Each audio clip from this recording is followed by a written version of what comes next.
Aalis ako. Pupunta akong barangay kasi may magpapa pedicure. Papakita ko sa inyo yung araw-araw naming dinadaanan, yung daily routine namin, kung gaano, kasi malayo kami sa kalsada eh. Ito yung bahay namin, oh. Yan bahay namin. Yun. Bahay namin yan.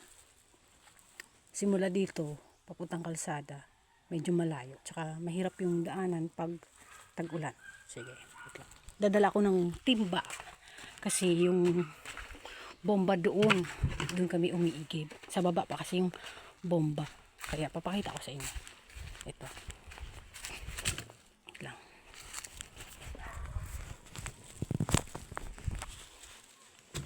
Ayan. Simula dito. Yan ang bahay namin, guys. Ayan. Nasa taas kasi kami. Pero marami pang bahay dyan. Sa taas pa na.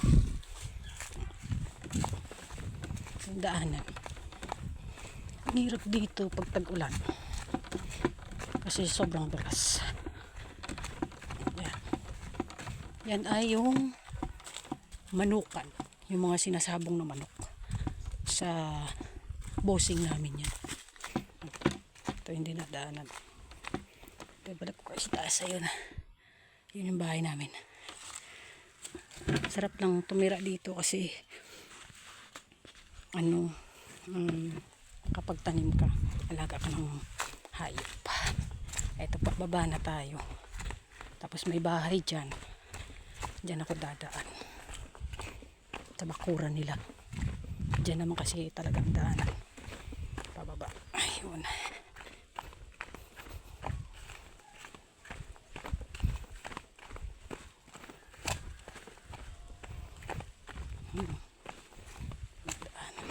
Ayun. Hindi nyo nakita yung bahay namin. Wala na. Doon na.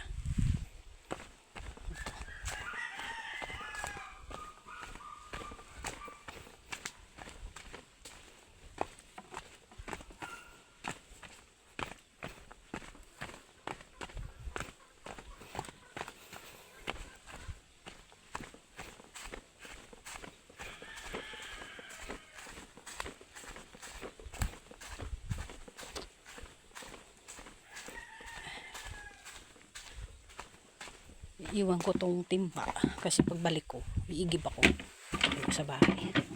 Wait lang. Yan. Yan ang bomba. Dito kami nag-iigib.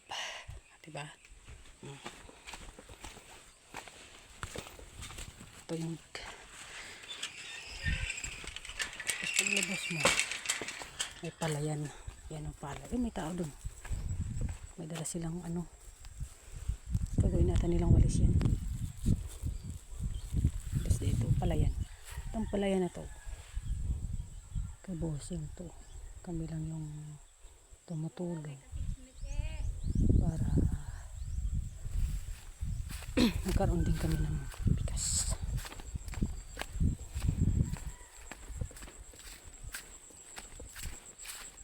Video eh. Oo. I-post lang. Ano ran?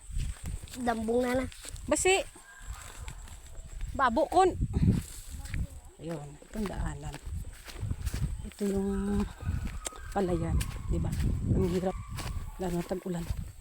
Nung bagong dating pa lang kami dito, yung apakan mo lang talaga dito, puro bato.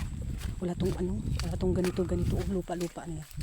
Yung asawa ko lang, si Mister, ang nagpalapad nito. Ginawa niya ng paraan. Kasi kawawa naman.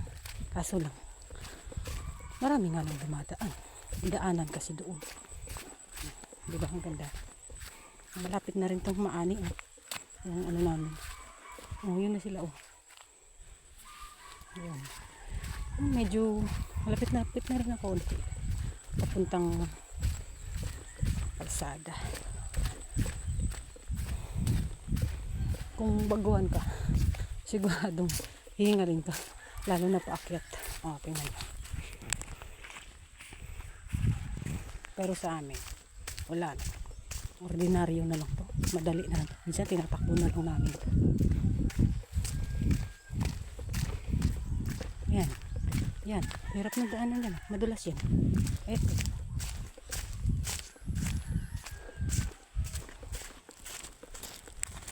Lalo na dito.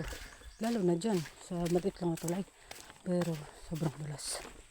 Ganda, di ba?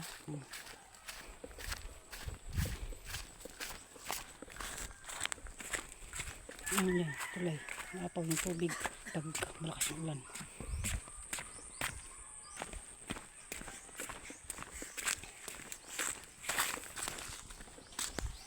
Malapit na ako sa kalsada. Diba? Ang ganda. Yan.